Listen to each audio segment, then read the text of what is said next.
Halo, saya Dodi Setiadi dari SMP Negeri 261. Hari ini saya akan membuat aksi nyata dengan topik 2, yaitu pemahaman tentang Merdeka Belajar. Mau tahu? Yuk!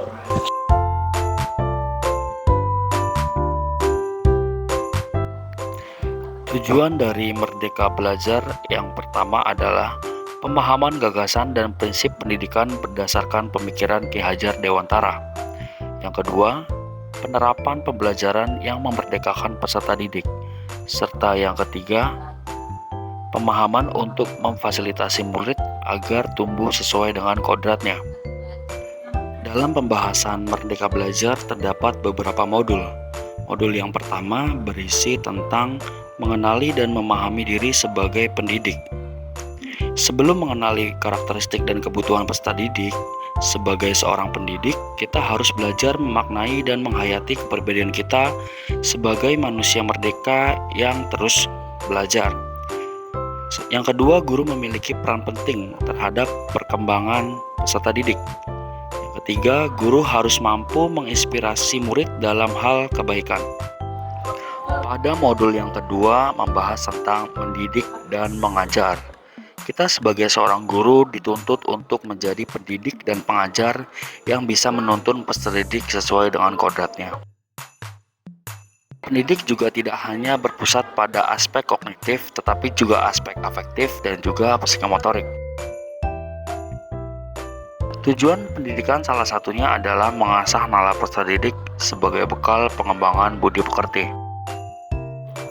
Pada modul yang ketiga membahas tentang mendampingi peserta didik dengan utuh dan menyeluruh. Setiap individu memiliki keunikan masing-masing. Sebagai guru, kita harus mengenali dan memahami setiap karakteristik tersebut. Terdapat 3 kodrat, yaitu kodrat keadaan, kodrat alam, dan juga kodrat zaman. Dengan memahami hal tersebut, kita harus dapat memahami karakteristik peserta didik.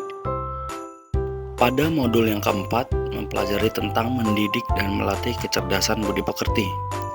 Budi pekerti sangatlah penting dipelajari oleh peserta didik sebagai acuan dalam bertindak. Salah satu faktor yang mempengaruhi budi pekerti adalah lingkungan sekolah. Di sekolah, murid akan belajar menghargai orang lain. Kita sebagai guru harus dapat bertindak sebagai inspirator bagi mereka dan menciptakan lingkungan sekolah yang baik. Pada modul yang terakhir membahas tentang pendidikan yang mengantarkan keselamatan dan kebahagiaan. Pembahasan yang pertama yaitu sistem Among, sebuah metode mengajar yang berdasarkan kodrat alam dan kemerdekaan untuk mencapai pendidikan yang sesuai dengan potensi peserta didik. Kemudian pembahasan yang kedua adalah tentang guru dalam hal mendampingi peserta didik. Bukan hanya dapat meningkatkan kecerdasan tetapi juga budi pekerti. Yang terakhir, lingkungan merupakan salah satu faktor yang sangat penting dalam perkembangan peserta didik. Kolaborasi lingkungan sekolah dengan yang lain harus terintegrasi.